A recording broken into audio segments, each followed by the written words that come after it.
Damo. I'm cool. I'm Just. And we are Financially Lit. Welcome everybody to episode 2. My name is Damo. I'm cool. I'm Just. And we are Financially Lit. We want to thank you guys for tuning in to the last videos, this video, our new subscribers. We appreciate you guys. Don't forget to comment under our video. Let us know what you guys think. If you guys have any advice for us, if y'all have anything that you guys want us to talk about, please feel free to comment under and let us know what you guys feel. Our main purpose of the show is to attract viewers that want to learn how to become more financially free, but don't have the resources or the time to do it. We don't know everything, but we do our best to learn stuff to be able to help and reach out. But if you have questions, let us know. We will figure it out if we don't know. Mm-hmm. We get our information out of books, off the internet, watching videos, other YouTubers. We show support, we show love. But we learning as we go. Yeah, so that's pretty much who we are. So give us feedback, subscribe, show love. In this episode, we'll be talking about the same book, Rich Dad, Poor Dad. We'll be going over chapters 3 and 4. Chapter 3, Mind Your Own Business. Chapter 4, The History of Taxes and Corporations. And the question we want to begin this with is, what are some steps you can take right now to become more of a business owner rather than an employee of a business? That's a good question. For me, after reading this chapter, because the chapter is about minding your own business, and one of the main problems is that the rich folks focus on their asset columns while others focus on the income statements, which is like their salaries. So what I would say to get me closer to your question that you asked is, when I do work, I have a 9 to 5. So when I do work my 9 to 5, outside of my 9 to 5, I'm putting all that energy into my investments. Whether it's stocks, whether it's financially lit, whether it's fog it up. That's just what I'm gonna do to make sure that I'm reaching myself to a place of financial freedom and generational wealth. Yeah, a big thing too is, if you're gonna work a 9 to 5, you can't have no procrastination in you. Yeah. You gotta, when you clock out, you gotta go head on. You gotta have the desire to just do what you want to do for you, your passion. Work hard with that just as hard as you work at the 9 to 5. Don't work hard for somebody else, but not come home and work for you. You gotta take care of yourself first. I mean, if you want generational wealth, you gotta work for it. And you can work a 9 to 5. You can use that as an investor of yourself, to invest in your own business. Exactly. So don't think that you just can't work and that you gotta stop everything and just go head on. You prioritize. That's the biggest thing, though. Just know where to use your time and how to use it. I think a good way to think about it is, if something happened to you today, what would that company do for you? Right. Nothing. Nothing. So when you rather be acknowledged for what you do, or get what you deserve income wise, you know what I'm saying? You can put that into yourself. At the end of the day, these major companies, they don't really care. You can retire for them, and they're gonna slap you with a thank you for your service type of thing. So, and that's it. And you're gonna have little to money saved up because you probably didn't focus so much on them that you didn't really focus on your end game. So focus on the end game. Make your own legacy. Yep. Yeah. Make something to where if you was to stop today, it would keep going, just like that major business. Or instead of focusing on you more, you focus on your loved ones. I mean, sometimes that's good to do too, but that could be a little expensive. Let that be motivation, not a liability. Yeah. Not a liability. Save them toys. Your kids don't need all them toys right now. Put that towards something else. So a question I wanted to ask was, would you rather work harder and get a bigger paycheck, or would you rather work more towards your dreams or something that you are passionate about? Me, I would rather work harder towards my passion, towards my own business. I don't like getting up, going nowhere to a 9 to 5. It's just not in me. I mean, I will if I have to, but I just don't like it. I'd rather take that time, and I'd rather struggle a little bit now and focus on my dreams and my passion and have a bigger outcome in the future, have a bigger income. I mean, you gotta sacrifice some things. You might have to sacrifice time with a loved one. You might have to sacrifice buying that expensive gift or something expensive for yourself and put that towards an investment, towards a business. But it's all about time. It's all about learning what to do. You gotta, how to approach things. Yeah, I think just not even from like a financial like literacy standpoint. You just want to just take care of yourself. Like you don't want to put everything into somebody else's business. It's unhealthy. Speaking for myself, like I was at one point a workaholic. I had 2 jobs. I was in school, modeling on the side, and boom, a mini stroke. You know what I'm saying? At 25. So it made me reevaluate myself. It made me see that it's way more important things in life than going so hard for a company and stuff like that. Like, I'd rather just take that time and invest in something that I really love to do. And then you think you put all these hours into a company, yeah, you might make a couple extra dollars, but that CEO was really making them dollars. Yeah, like, if I don't put all my energy into some working 12, 14, 16 hours, I better reap all of that. Like, I don't want to reap 0.5% of that. No, I want all of it. Like, and don't fall victim to that retirement plan, any of that. It might sound good in the end, but worry about now. Like if you invest and do it right, you can have a big amount now. You don't have to wait till you're 50 you may or not even 60. live to retire. Yeah. Don't wait. Do it now. Right. And don't wait till your retirement to invest. Do it now. Don't be scared either. Do not be scared. Don't think you can play around right now and put a little bit in. Even if that is your goal to retire where you at, don't waste your time being so young and thinking you got time to wait and hold it off. Like, no, if that's your goal, make sure you putting a lot into it right now. That way when you get older, you know what I'm saying, you might have like however much left over, you know what I'm saying, so you can take care of yourself after retirement. But I know us when we young, we like, hey, I don't want too much coming out that check. But that's a part of investing in yourself too at the same time, if you think about it. But yeah, I think it's just more important to just invest in yourself. And take advantage of opportunities. Don't let them pass you by. If your friend hits you up with a good business plan, take that risk. I mean, life all about risk. If you want to be rich, you're going to have to take risks. Chances. Don't if you're passionate about it. Yeah, if you're passionate about it, yeah. Don't just invest in anything. But if it sounds good to you, basically don't do it for the money. Yeah, don't just do it for the money. Right. I say that too for if you got a business idea and you want business partners, you gotta watch who you business don't just let with. anybody in. Because everybody don't got the same work ethic. Everybody not gonna invest the same amount of time, effort, energy, money as you. Even though it's a good person. It could be a good person, but not a good person. Probably not a business person. And never mix that business person, family, and personal. And don't just take them as a partner because you need they little half their income. Yeah. Make sure it's a good business partner because it'll flop. I'm telling you. They'll take everything or they'll mess everything up. Trust who you work with and don't just do it for the money. That one mess up might just throw away everything that you got up here. Yeah. You might just say, oh, well, I tried this. I'm not even going to try nothing no more. It might scare you. Right. For us, I think that's what's so dope about Financially Lit is because we passionate about this. So I don't have to hit him upside his head to get to work on it. Like he want to be financially free. He want to be wealthy. He want to pass some stuff down to his family. Like he been talking about it since the first videos about his legacy. So I know he gonna put that effort into it. It's all about who you doing business with too. Right. It's my question, right? Yeah. Okay, so my question would be in mind your own business. Do you put more effort into your business as you do in your profession? So, but you gotta know the difference between the two. A business is something that you own. Like, I own this. Oh, you might want to move that. Yeah, move that. Sorry, that was a blooper. I own that. So, or a piece of property, you own that.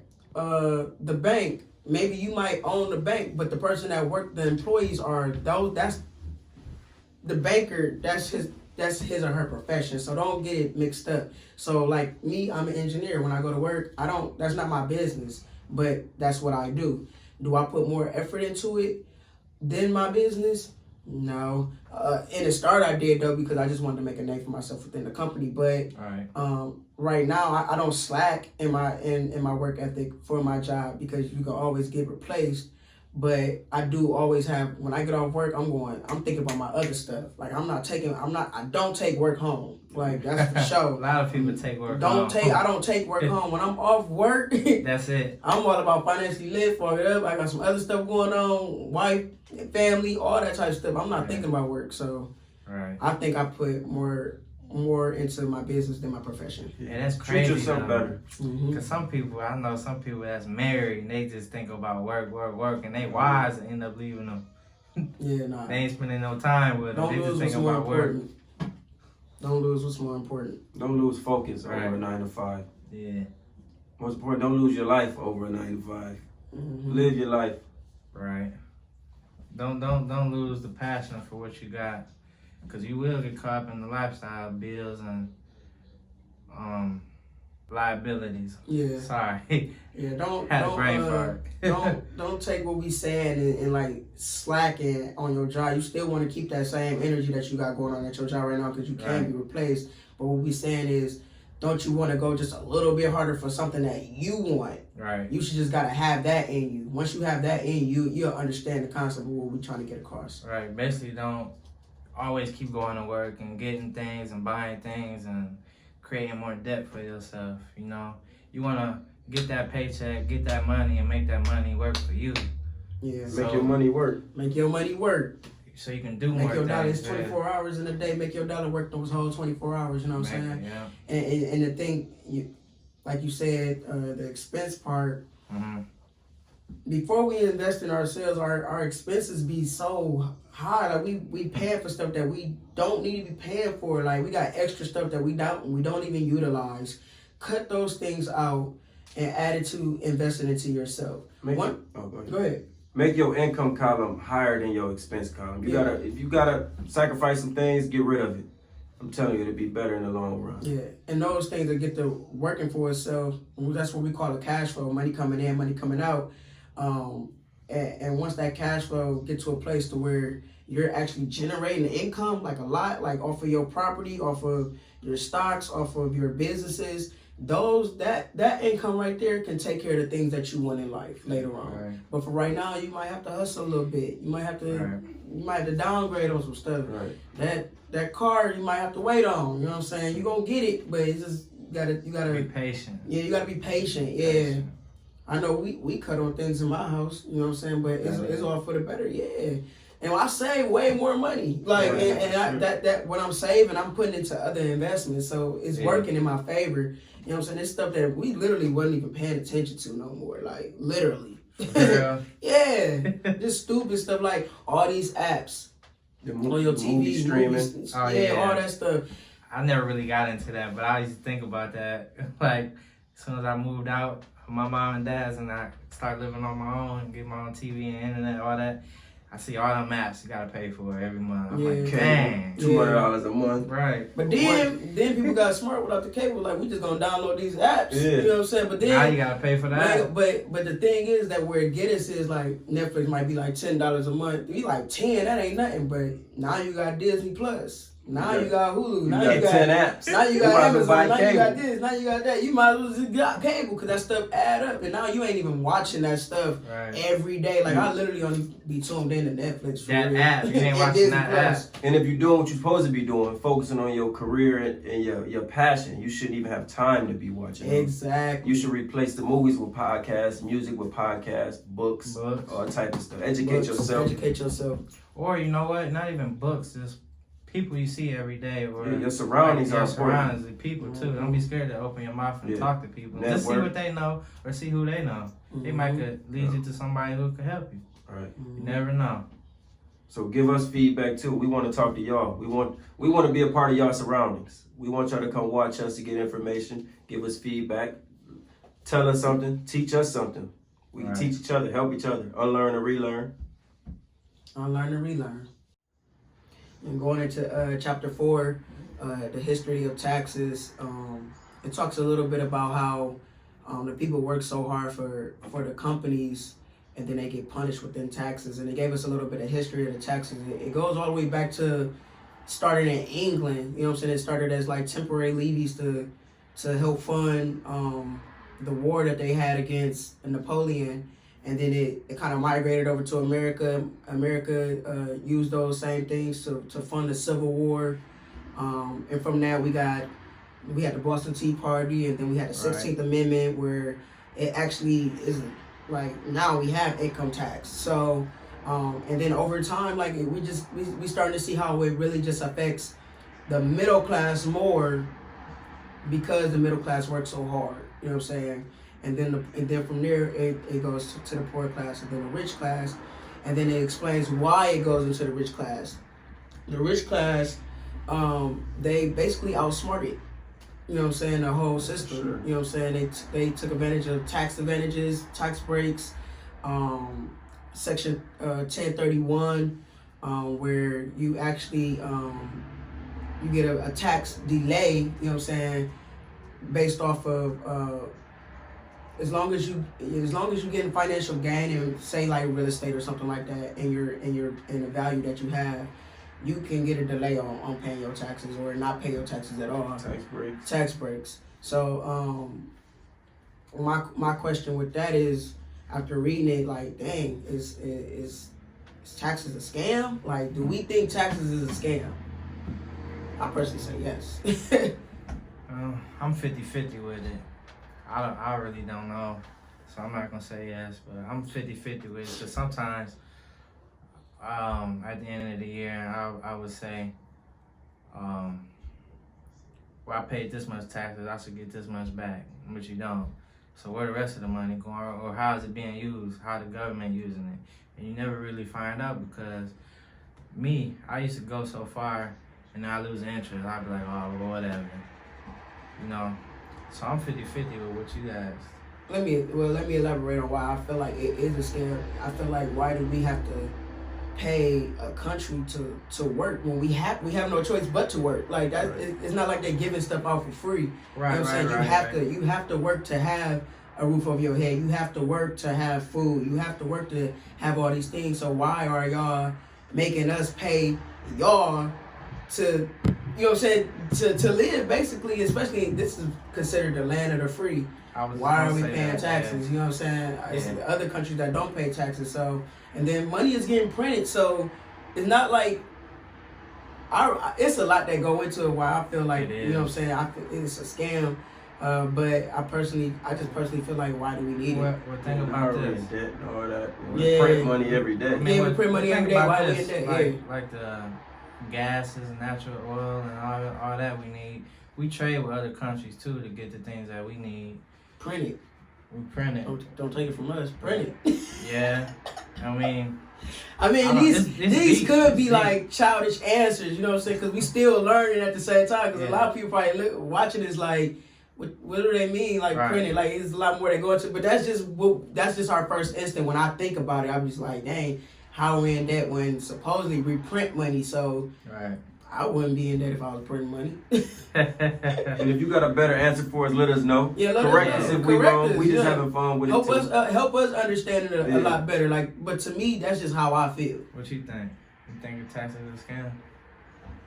I think it's a scam if you let it. I mean, obviously the rich people learn how to beat it, tax breaks and everything. But it's aimed more towards the middle class and the poor class, just because. It's mainly the poor class, because it's low key a distraction to the people expect that refund, so they like, oh wait, the government paying me back, but they not giving you everything you work for.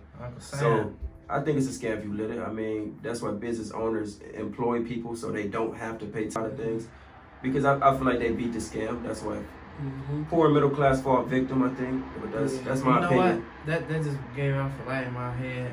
Sometimes when I go to work, sometimes we'll have a rain day, or sometimes something will be shut down on the job. They want you to stay there.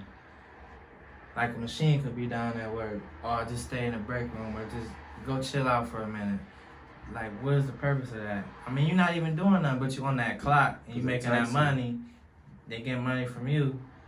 At the end of the day, it's bigger than what we know, or what I know. What you think?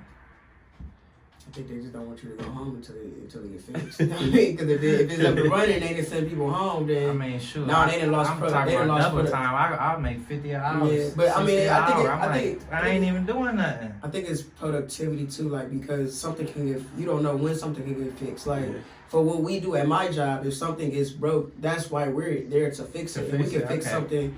We can fix it in a matter of 10 minutes. So like, you ready to go home? We can go home, but you know what I'm saying? When it's back up and running, now the company just lost. You know what I'm saying? That's from a production standpoint because they people done went home. Back to what you said, that company is like well, not a corporation, but that company is at the end of the day, it's a company, so it's trying to revenue and make money. But you got to think too, they when something goes down, the company loses.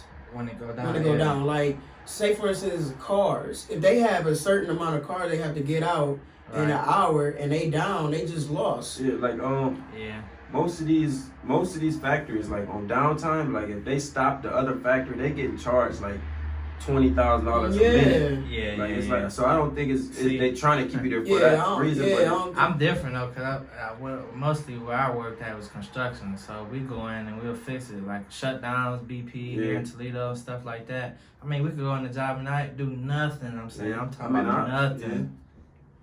I see what you're saying. You're saying they basically keeping us there so they can pay us, so they can still take our taxes. If we're not there, they're not getting paid taxes. But I get your point though. Mm-hmm. We all got different jobs. So you think they're using us basically? We only there so they can get paid. Right. Basically, is what you're saying. But either way, the government getting paid. If it's down or not, they get paid. They get paid regardless. The company paying them still. Sometimes some people be like, "Oh, well, I ain't doing nothing. I'm gonna just stay here and make that money." Yeah. A lot of people do like making money on their ass. Like you gotta think, even if you think, the government just taking our money, you still gotta get your money. So I'm not. If I'm making $60 an hour, I'm not going home either. It's just like them. I gotta get mine. Right. I'd rather be chilling for that hour than to be breaking my back for that hour. If I can sit here and make $30 an hour, I'm gonna sit here. Swear. Yeah. It's different ways you can look at it, but you might think that the company is winning by keeping you there. I think that they're losing because they're not getting that production that they're supposed to. At the end of the day, they paying you and they paying downtime. They like you said, they paying you still. So from a finance standpoint, like they could be like, well, we need to save money because we losing production. We supposed to have this stuff out. We about to just send half of them home, like, and that'll be pissing a whole bunch of people off. So, but I mean, it's different ways to it.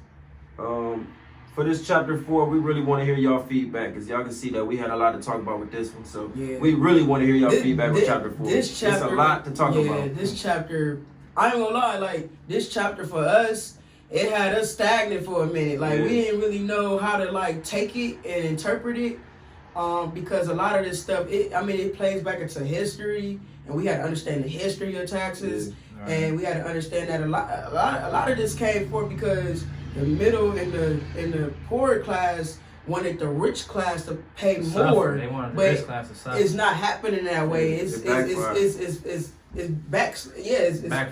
backfiring on us. You know what I'm saying? And we keep voting for this stuff. So all that, I'm a taxpayer and I gotta have a say so. You gotta have the right say so because it ain't working. Like and then too, like another perspective of mine was like, it's always a loophole around stuff. Like they always finding a way to get around something. So if they can find a way to get around with something, maybe we can find a way to get around some stuff too. Like I think one of the questions in there was, will we? One of the questions that was in the chapter was, will we take on the rich advice of tax breaks? So like with us being like new small businesses up and coming, we will have that opportunity to utilize those things. So those are ways for y'all to think about some stuff. Like if you own property, you do real estate, some of that stuff is tax breaks. A lot of stuff is tax breaks. Tax breaks in business owning, investors. Is the biggest one is just hiring people for employment. You get tax breaks for that. Hiring people, tax breaks. But there's other ways around it. a lot of ways. It get deep with it, but A lot of jobs I used to go on used to be something called no time loss. Y'all ever see you ever see where like it'd be like a big story, like a celebrity put like millions of dollars into this charity, and then somebody always comment be like tax break. yeah, basically. Like that's basically just a tax break. Like it's when they get around paying their taxes or paying as much in taxes. So That's crazy, though. How they can do that? That $100 million they just gave to them. Now they about to stack another $100 million tax free. Yep. So I mean, it's ways to view this chapter. If you haven't read the book, follow along with us, read the book with us, and tell us what you guys thought of chapter 4. Comment, you know what I'm saying, at the bottom. Make sure you share, tell people about this, subscribe. We love you guys' feedback, because at the end of the day, we don't know everything. Yeah. All right. So help us learn. Help us help each other. I mean, if we know what we tell you, know it, tell us. We don't know everything. We ain't gonna act like we do. You know, everybody ain't perfect. We all learning. We can do it together. Thank you guys for tuning in to episode 2. Episode 3 will be coming your way soon. Again, we appreciate you guys' love and support. We appreciate you guys' comments, feedback. We appreciate you guys. Subscribe. Share the link. Share the link, please. Follow us on Twitter. FinanciallyLit 2. Follow us on Facebook, Facebook. FinanciallyLit 2020. And yeah, you guys feel free to reach out to us with your questions. We've been getting questions already, people asking us stuff about their like ideas and stuff like that when it comes to advancing and getting towards financial freedom. We really appreciate that. So we appreciate you guys. We love you guys. Thank you. Thank you. Peace.